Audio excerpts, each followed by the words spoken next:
Hello everyone, দেখো ষষ্ঠীর দিনকে আমরা এই প্যান্ডেলটাই ফার্স্ট দেখতে গিয়েছিলাম।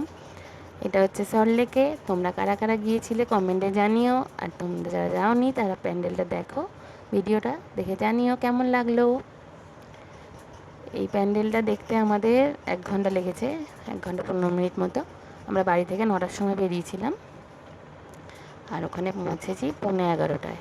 আর ওখান থেকে প্যান্ডেল ঠাকুর দেখে বেরিয়েছি 12টায়। আমরা একা দেখবো বলেই বেরিয়েছিলাম, বাট রাস্তায় দেখা হয়ে গেল পুনামদের সাথে, আমরা একসাথেই গেলাম।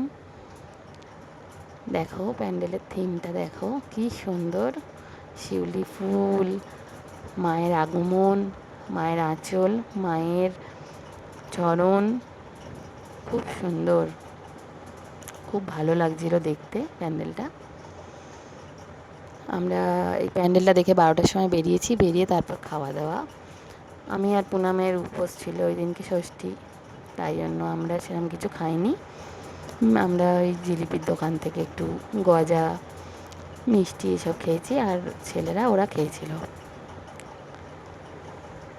ওই দিনকে চলছিল আবার খেলা ইন্ডিয়ার, সবাই খেলাও দেখছিল, ঠাকুরও দেখছিল। ইন্ডিয়া জিতেছিল, খুব ভালোই লাগছিল। আর ঠাকুরটা দেখো কি সুন্দর। প্যান্ডেলটা কেমন লাগলো জানিও। Thank you.